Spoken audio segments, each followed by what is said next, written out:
Hey, welcome back, everyone. I'm Shane Combs. He's Matt Combs. This is episode 71, Expanding the Zone. And we come up on our round ball recap, Matt, as we take our entire year here of talking basketball. And we've kind of had a collection of a bunch of different things. And seems like they weave in and out of one another throughout the entire year. I know we talk a lot off air, we talk a lot on air.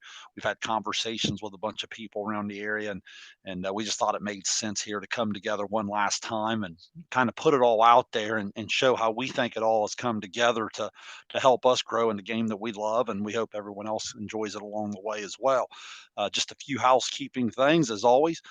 Thank you, Dr. Chris Good, for all the support. Check us out over on YouTube, SVC Sports Zone, if you'd like to watch us. If you're driving in your car and want to get us on your podcast app, make sure you do so. Expanding the Zone is out there wherever you find your podcasts. And then you can also find a little bit of extra coverage from myself and my brother Matt, 100.9 FM there on your radio dial. That or on your Total Media Radio app.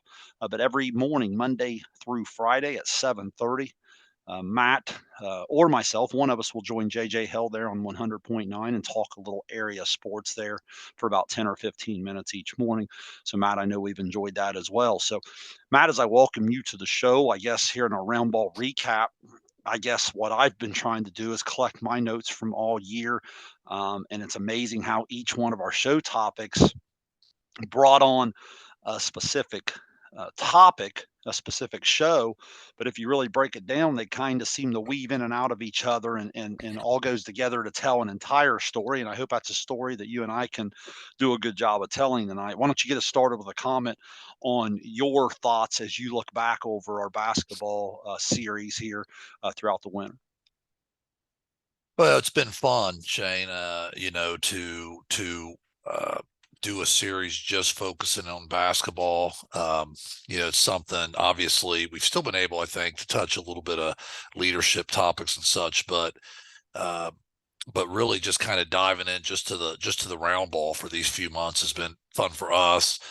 Um, and I think it is. I think tonight's topics that we're going to talk about does kind of bring the show full circle from some of our first shows in the winter here, where we talked about some of the new rule changes and some things like that, and some of the things that were on the horizon, and then just different things we touched on. I think we'll probably touch on again tonight a little bit. It's funny how all this stuff sort of comes together, but yeah, it's been really enjoyable. I'm interested to see where our next sort of season of this show takes us. But this has been one of my favorites. Probably I'm biased toward basketball, obviously, but it's been one of my favorite few episodes we've done.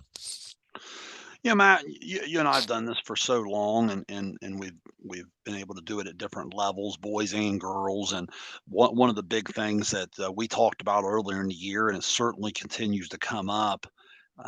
I wanted to start this evening as we look back, we talk fundamentals, we talk skill development, we talk basketball IQ, and we'll get to all that. But one overriding factor seems to be the idea of games versus practice.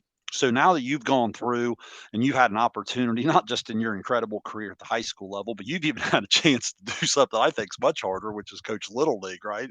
In terms of trying to balance that a little bit. Where have you arrived now through all your experience, but then with this new experience in terms of games versus practice? You hear so much in the European game, they practice, practice, practice, then play, practice, practice, practice, then play. Where here in our American culture, it seems like we have it the other way around. I was just interested to get your take there after another basketball season and where you stand on this topic. Yeah, I think we're definitely. Um, I think in America we probably do it a little bit backwards. I think we are, um, in terms of like our high school kids with summer basketball and AAU, or even like our youth. I think we probably play a lot more games than. I mean, I know we play a lot more games than we have opportunities to practice. I think that's a fact. I don't really know who could argue that really, but the argument would be which is better, right? I think that probably somewhere in the middle. I think I think kids in general, as they come up through elementary school, junior high, I think you have to allow them to play some. I think that there's a certain level for lack of a better word, of boredom that comes with just going out and practicing footwork and practicing. And I get it. At our age, we see the total benefit of that. But when you're a young kid, put yourself back in your 10-year-old self. What'd you want to do, right? You wanted to play games. I mean, you got excited on that night where your baseball game was. You got excited that Saturday morning when you had your basketball game. The games is what excited you. But I do think we've got to try to find a balance, probably, of doing more fundamental skill work at those younger levels for sure. Because uh, I think we're missing that a little bit. Like even in, I think I might have mentioned this in a previous show, and the Little League Baseball, program that we have here in Ross County. You can play 23 games sometimes in a 2 months, and you might only get like half that many practices, truthfully. I mean, once the season starts, if you're playing 2 or 3 games a week, you hardly get a practice, right? So how much are you teaching? I know we're doing a basketball show right now. I'm using a baseball example, but how much are you teaching, you know, infield work, footwork, hands?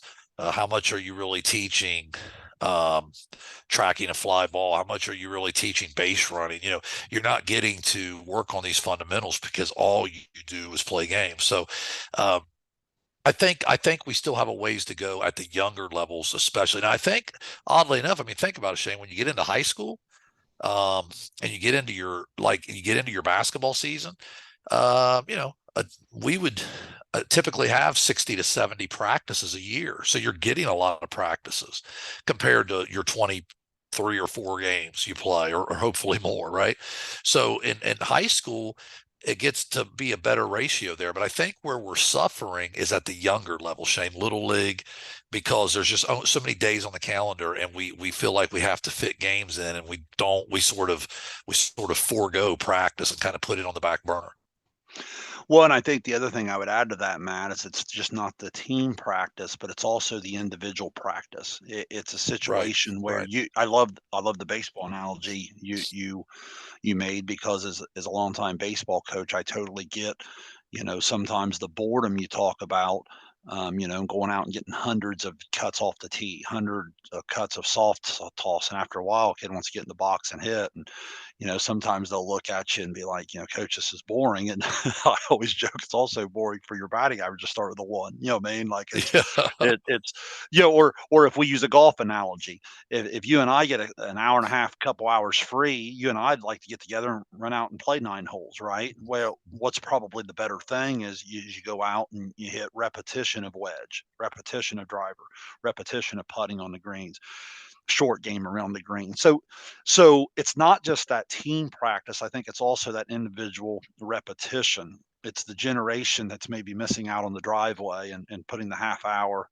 Right. 35, 40 minutes. I know we had our town hall at Payne Valley the other day, and we had Mike Smith in, the great voice of the SVC. Man, he was good. He was so good. The message he had given to our kids. And as I was introducing him, I thought back. I was telling the kids that when I was growing up on the driveway, it wasn't out there dreaming of my name being called as an NBA champion. I could hear Mike Smith's name calling my, what I mean, like calling my game, and we're down two with this to this, and Right. but but it's that time out on the driveway.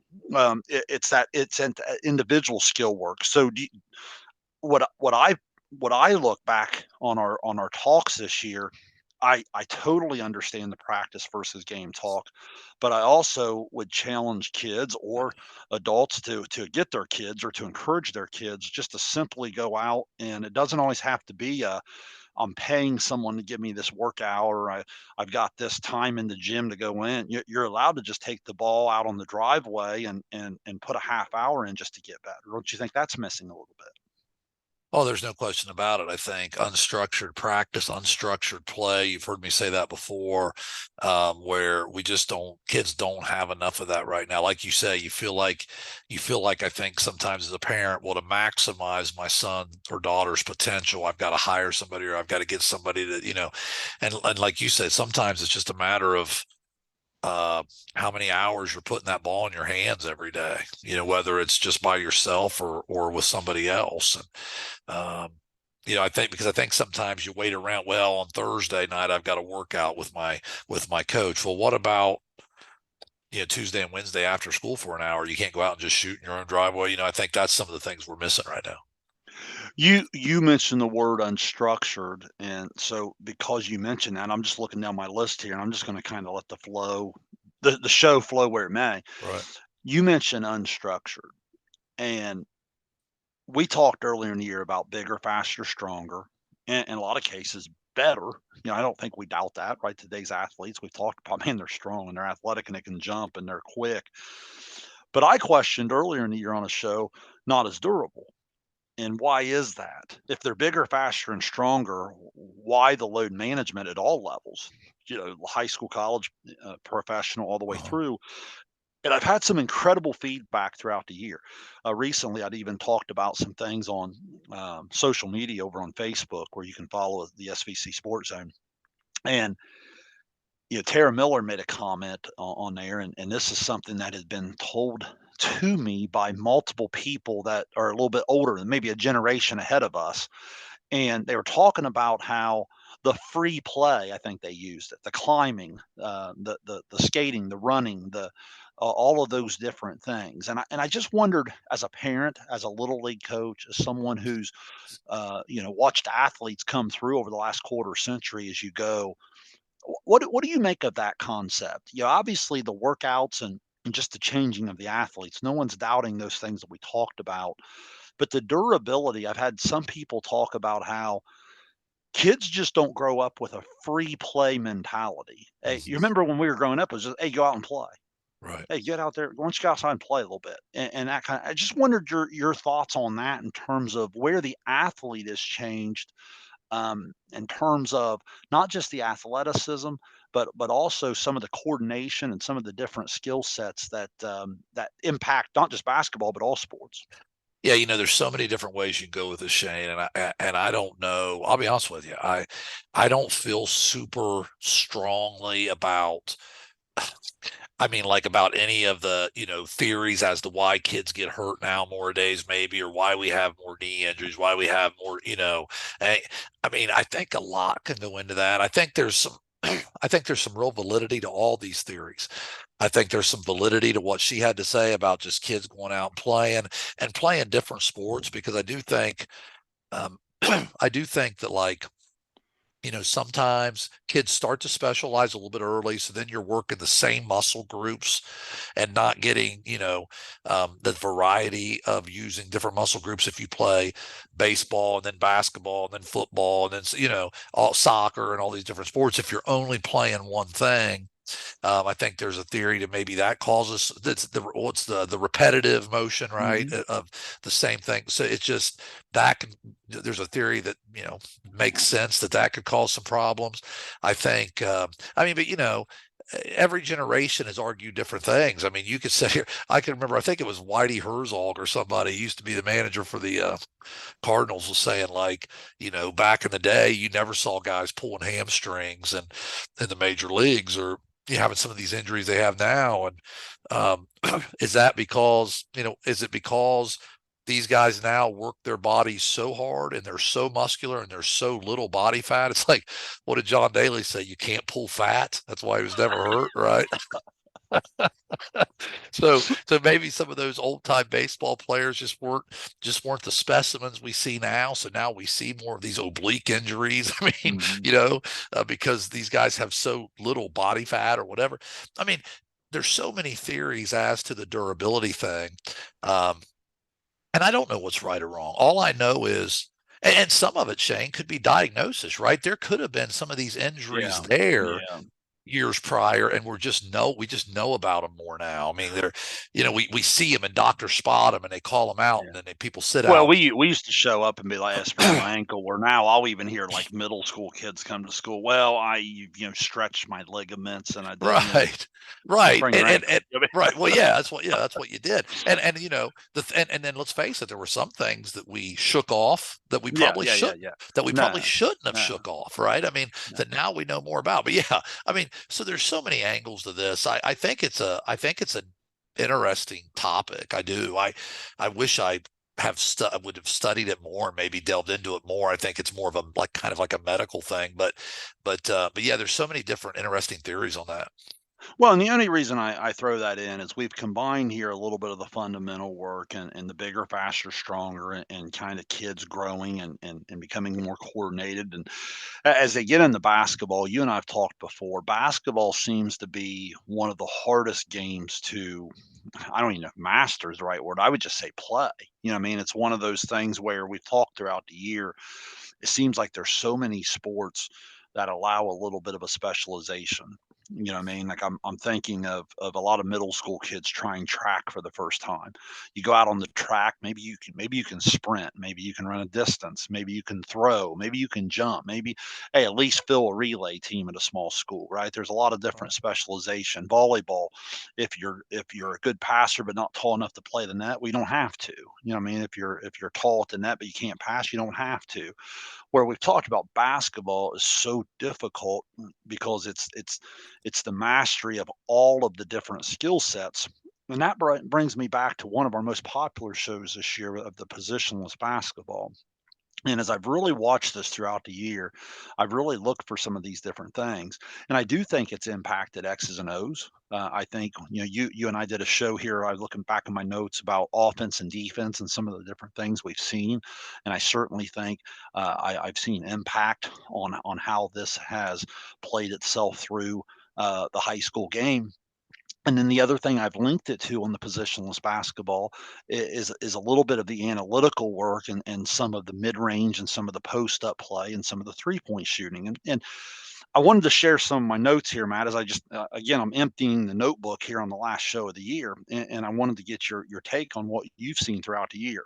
As I've combined two or three shows here, here's a little bit of what I've come to. And as I say this, I just want you to respond to it. Throughout a lot of the positionless basketball, I think some of our talk of the physicality, some of the way the game's being called, some of the way the game's being played in terms of offensive structure, I'll hear terms from coaches here, tough twos, make them take tough twos. I've heard that a lot this year. Um, some want the easy layup or the three. Some want to play at the free throw line.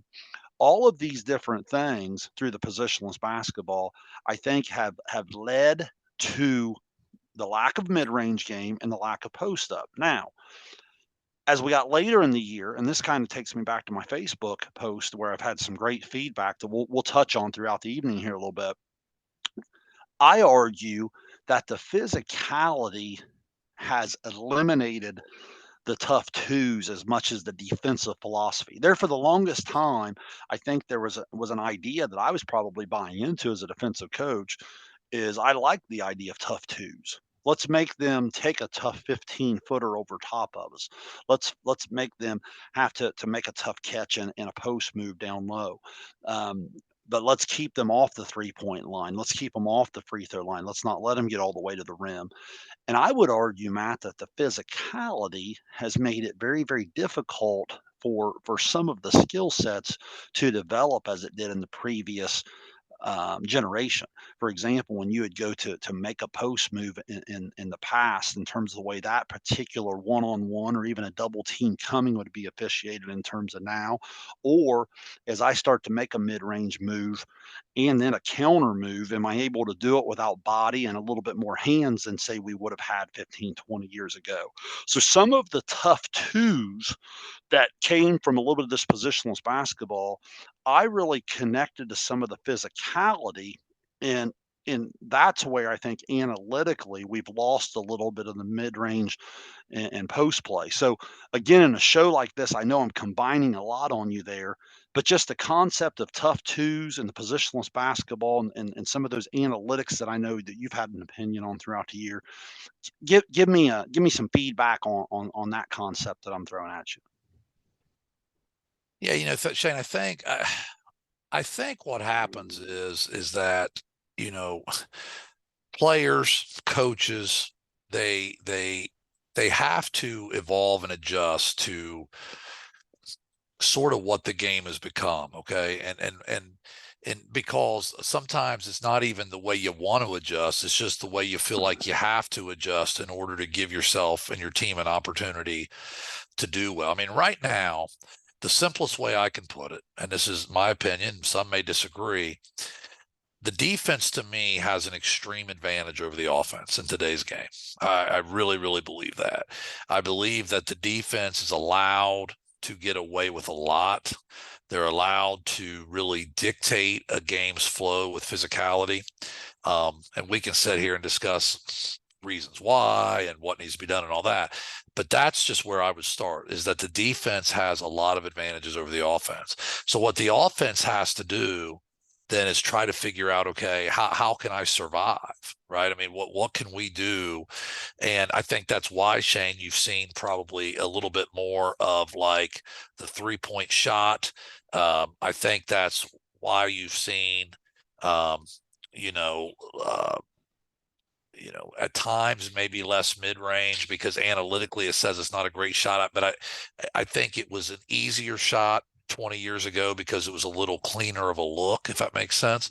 So, Hmm. I think that what happens is coaches and players will say, okay, well, I know if I try to throw it in the post and score, there's going to be a lot of contact. And I know if I take it in the paint, so all of a sudden maybe you're picking and choosing your spots and you're driving and kicking a little bit more, or instead of trying to run an offense that involves a lot of screening, now we're going to try to spread it out and maybe set a ball screen and just see if we can't get somebody in some level of space to where, they're not dealing with the contact.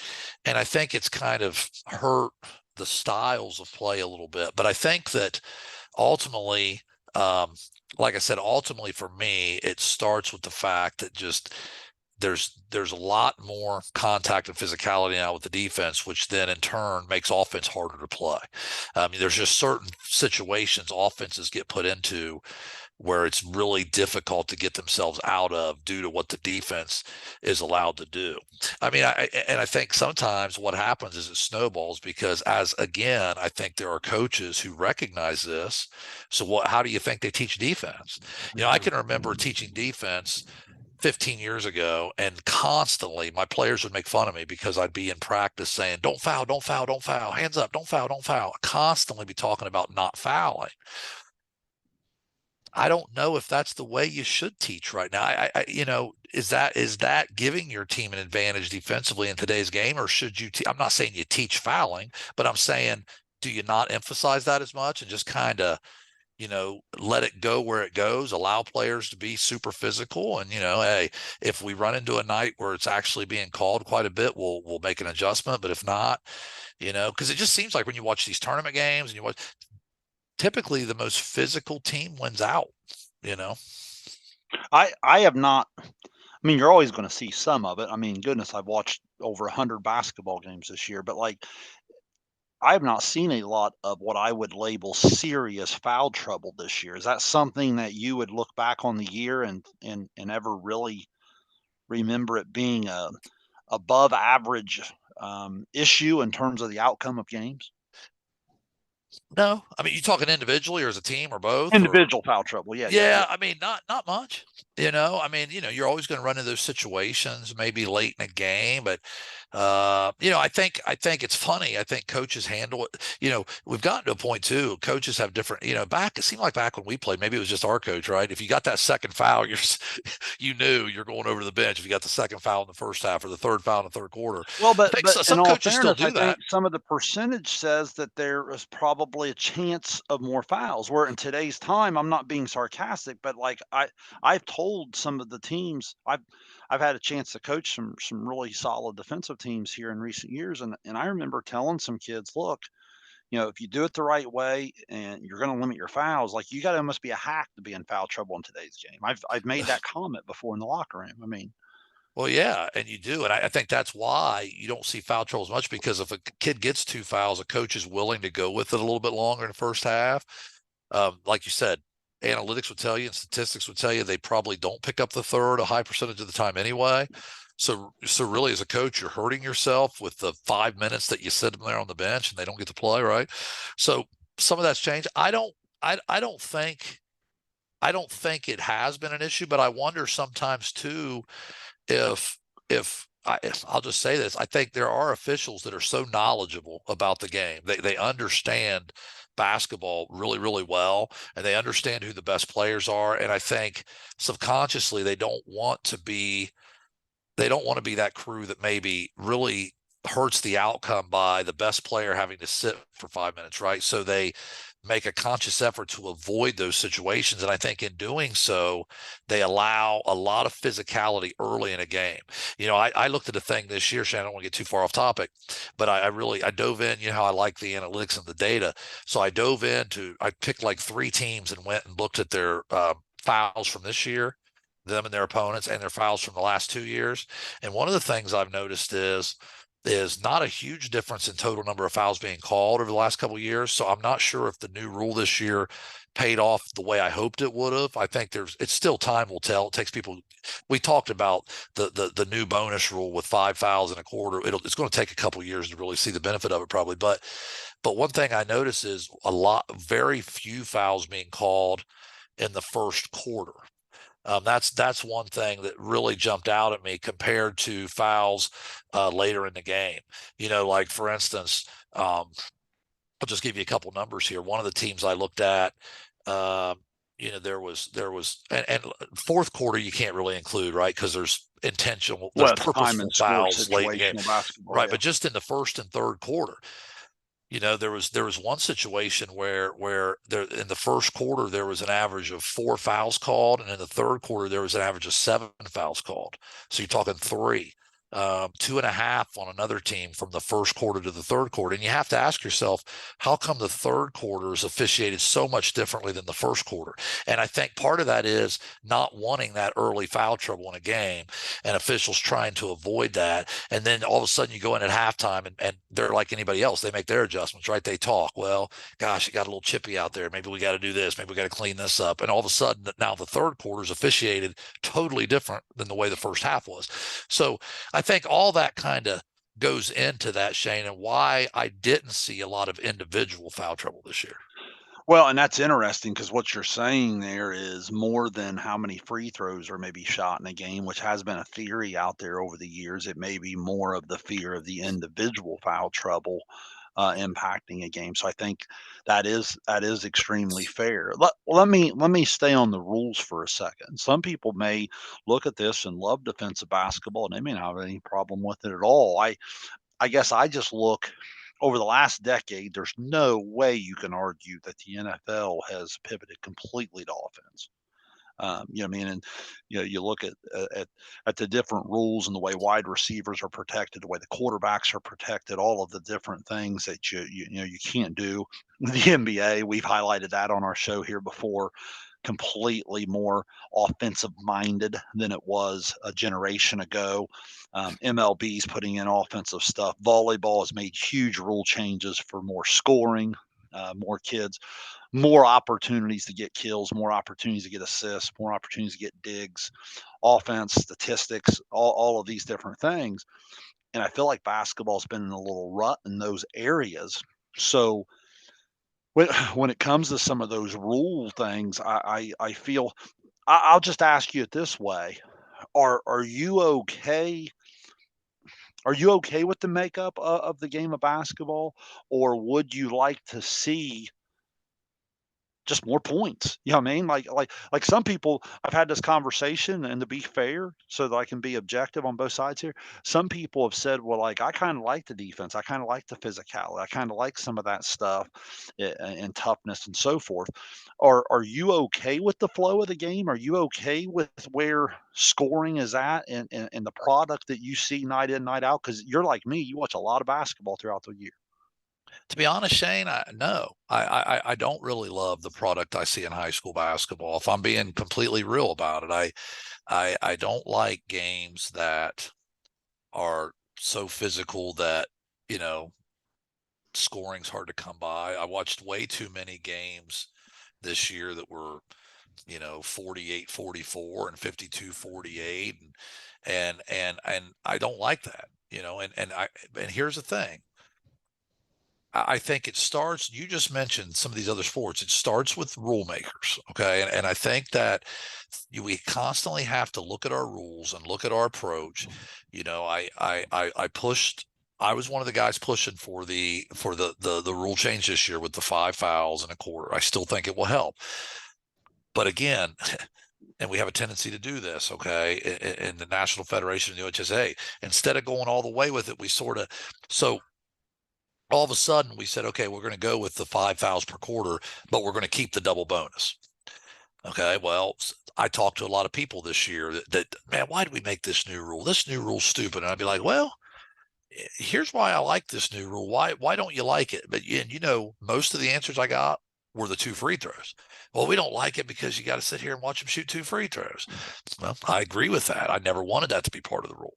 I don't understand why you have to have 2 free throws. I think again, it was a copycat deal. They tried to copy off the women's college game and the NBA game, but what didn't they copy? What didn't they take? They didn't take the shot clock. Yeah. Right. So now at the end of games, last 2 minutes left in a 5 point game, what are you going to see? You're going to see foul, foul, foul, foul. Whereas if you had shot clock, you're going to see, we can defend for 30 seconds here, 35 seconds, get the ball back. We're down 5 with 2 minutes. We don't have to foul. Right. So, and I think a lot of people, we can talk shot clock. That was one of the other things we talked, Shayne. I think a lot of people only look at the shot clock as some attempt to speed up the game, and that's really not it, right? It affects these other areas like the fouls at the end of a game and things like that. So it starts with the rule maker, Shayne. To go back to your original question, I don't want to get off topic here. You asked me if I liked the product. I said no. And I think it starts with always tweaking and developing rules to make it a better game. And you have to ask yourself this when you put rules in. What do you want to emphasize? What do you want to emphasize? Like you said, the NFL made it was obvious, right? They wanted more points. That's what they want to emphasize. And if we want high school to have more points, then we have to put rules in place that foster to that. And one of those things is going to have to be some way to limit physicality, some way for more shots to be clean and to be able to be made. Um, if let's be real honest, if there were 25 more fouls called a game, and I'm not suggesting that that's what I mean, I'm not saying that's Right. over the top, but if there were, guess what? Games would be in the 70s. They just would be because 2 things would happen. Even as bad of free throw shooters as we have in today's game, sometimes you would score some points from the free throw line, and you would also see a lot of shots being taken without contact because that player who's guarding would be like, I've got 3 fouls right now. I got to be careful. You know what I mean? So they would be really, really clean with their hands. So shots would be less contested. Points would go up. But maybe that's not what people want. I don't know. I would like to see points go up. I would like to see it get back to where it was, maybe 20, 25 years ago where good teams played and it was 72 to 65 instead of 52-45. That's just me. Maybe not everybody's like that. Well, and I think the way I would say it is just an opportunity for more points, a little bit more opportunity for offensive skill sets to be showcased. And, you started talking about the shot clock there, and immediately made me think of another show that we did of basketball IQ. So a lot of times with what happens with these rules, I think it's taught me throughout the year of sometimes we assume everybody's on the same page or everybody's looking at something the same way. A lot of times we say shot clock. Think about what you just said. People think, okay, it's to make the game faster. It's good. We've never said that. We've always said that, man, it's hard to have a 30-second possession. We've Sure. talked more about the basketball IQ side of it, the time and score situations. I watched the Duke North Carolina game the other night where, again, there was strategy at the end where they decide to play it out and guard a little bit. If you watched Iowa women in the semifinal game the other day, what was it, down 9, maybe with a minute 40 to go, they come back and win. And they only fouled a time or two because again they utilized score. Well, let's go ahead and guard. We press, they break it. There's only 17 left on the shot clock. Let's go ahead and guard it out. Where again in the high school game, what are we doing? We're fouling. So I think you make a great point there in terms of some of the IQ and some of the shot clock in terms of what those particular things would do. Let me ask you this question, Shane. I'll Go interrupt ahead. you. So, when it comes to the rules, like we just talked about some of the games, some of the sports, I guess, other sports, changing their game right through rule changes and through some creativity or whatnot. Um, when it comes to these rule changes, I scratch my head at times because I guess I wonder who's really involved in coming up with these and what their background is. And maybe they have a background in the game, but like I know you said that you'd watch something with Roy Williams and Coach K, right? Did you say you watched an interview with them? Outstanding. Yeah, if you haven't Uh, seen it yet, it's been replaying on ESPN. I think it was an ACC channel original where they were talking. I believe it was like at their state high school coaches clinic where they just did a live interview together down on the floor. Yeah, yeah. So, but one of the things you said to me was you said one of them said that we need to start bringing basketball people to the table when we have these discussions, whether it's coaches, like I think in our case, in the game of high school basketball today, I wonder how much input we're really getting from current coaches and current officials. See, I think both of those people need to be brought to the table. I think sometimes coaches and officials are automatically grouped into these opposing forces, right? Like coaches don't like officials and officials don't like coaches. I'm not sure that that's necessarily the case. I think the best ones of both those groups, the best coaches and the best officials, have mutual respect for each other. You're always going to have your wild cards in any group, right? I get it, but like, how much better off would you be if coaches and officials were directly involved when we had rule discussions, instead of, guys who maybe coached, maybe didn't, maybe they're retired and they coached 15 years ago. Well, the game's changed, right? I really would love to know who's involved, I guess, in these rule changes, because I really think coaches and officials could help with that. Well, in expanding the zone, this has always been the foundation of the podcast, even though we've been doing a basketball series in leadership. And I'll be honest, Matt, as I've come into some higher levels of leadership here in the last couple years, I'm a little bit, again, if I'm just being honest here, I'm a little bit taken back on how sometimes people are afraid to include some. Afraid to seek opinions of different perspectives. That's not to say everyone has to have an equal vote. That's not to Right. say everybody has to have equal decision making power. But like, I think what happens along the lines of what you're saying is sometimes coaches will say something, officials may take it a little personal. Sometimes officials will say something, coaches will take it a little bit personal, right? Sometimes we're bringing things together and there's not enough just dialogue on, hey, what are you seeing here? Well, here's what I'm seeing. And why aren't we allowed to have some dialogue back and forth? I'll see more and more decisions being made um, in education, more and more being in sports. And I'll be shocked at people's unwillingness just to have conversation. I don't know if it's because it's uncomfortable. I don't know if it's because it behind closed doors can be a little bit argumentative, which I think's okay if professionally done, just so that we can understand it from multiple viewpoints. Um, like I know I really enjoyed the Facebook post. I had put a thing out there and I was talking. I was watching a high school basketball game and it was a really good game. And I didn't care who won at all.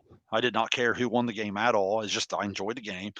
And it was like a lot of games. It was physical and there were some good players in the game. And I'd made the comment that it's becoming harder and harder to play offense at the high school level, in terms of the lack of freedom of movement and call it whatever you want.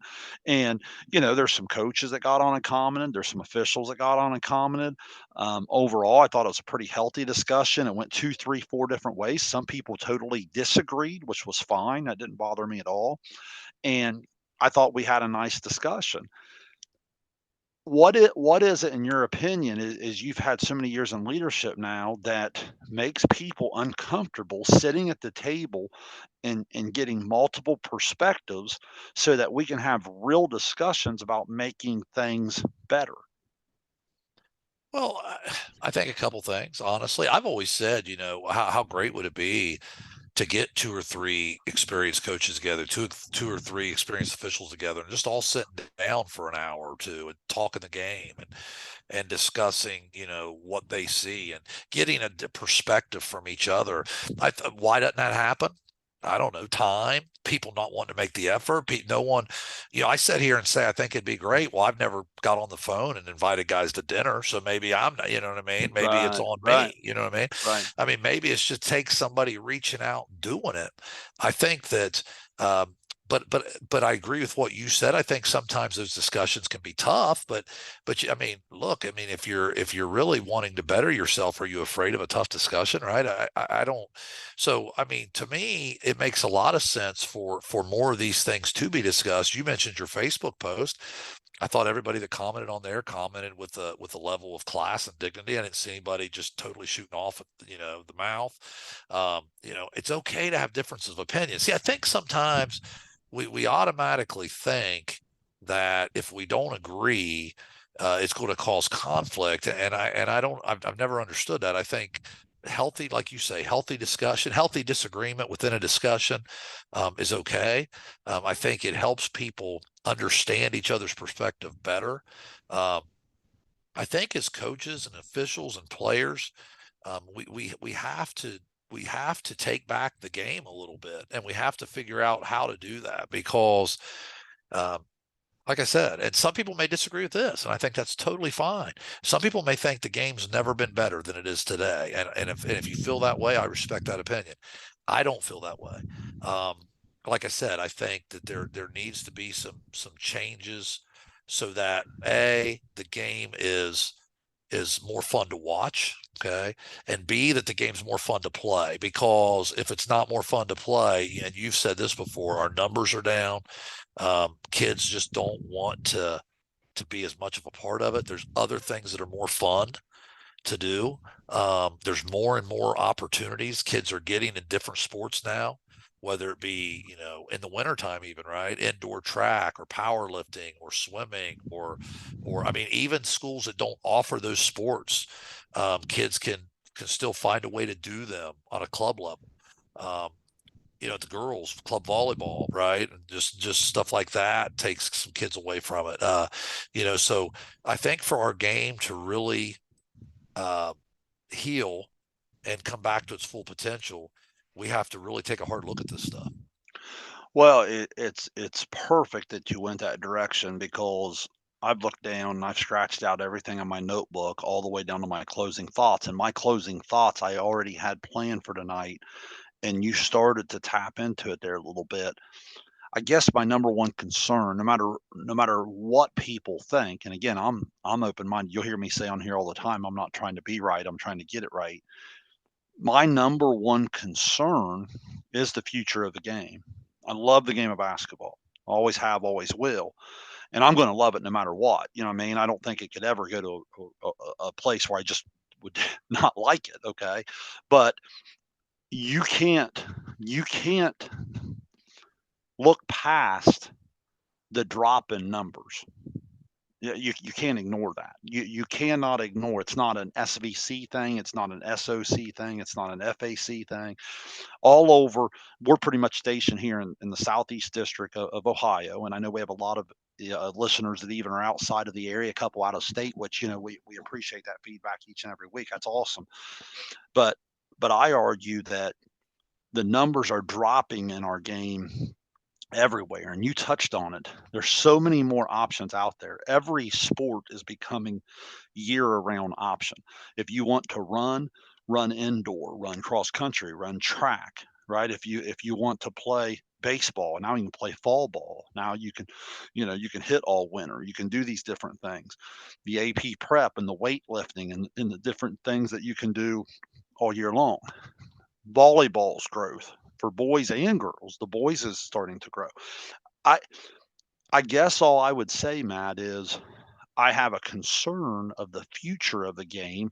And when you say just a good old fashioned, hey, it needs to be more fun to play, I think that's a fair point, right? Because for whatever reason, now you can talk about us playing more and more games, going all the way back to our first point tonight in Little League, and maybe kids, get their fix earlier and they quit earlier. That's fair. But I would argue that for whatever reason, kids in this generation are not wanting to play it in the junior high. They're not wanting to play it at the freshman JV level. And I have a serious concern that in the next decade, if this trend continues, basically all levels below the varsity level will be I don't want to say non-existence, but pretty close. You know what I'm saying in terms of around our area because I'm not so sure that we're not about halfway to three quarters of the way there now. Um, so that's my stance on this. I would beg for more and more people to come together, talk the game, figure out ways to help schools to schedule better, help schools to develop better, get take the resources we do have. I know in the SVC we've talked about different scheduling things, different ways to add more resources so that coaches and athletic programs can be a little bit more creative in how they get kids out for basketball and develop kids in basketball. But every idea that we come back to involves adults sitting at the table, and it has to be adults that have multiple perspectives. And that could include coaches, that could include parents, might even include some player feedback and some different things, and us learning the perspective of the modern day athlete. So, that's my closing argument. I'll give you the last word before I close this out for the basketball season. I just have a great concern for the future of the game, and I'm all for doing whatever I have to do to play a small role in promoting the game of basketball and promoting more kids to want to play it. Yeah, Shayne, my closing thoughts were similar. I would say this, the thing that kept coming to my mind is we have to be more creative, starting with our state association, our national federation, right on down to coaches and officials and everybody involved, players. we but really starting with the rule makers, we have to be way more creative in how we can improve the game. I think we said it, Shayne, when we were talking these rule changes early in the year, that basketball is the one sport that's went through hardly any significant rule change in 30 years, right? The 3-point line at the high school level was the one back in the late 80s that sort of changed the game. It changed the game immensely. Since then, nothing. I mean, nothing significant, Think about it. Think Oh about well, the you wear changes. white uniforms at home. Yeah, well, that's what I mean. Those are the points of emphasis on our shirt tails tucked in, right? Yeah.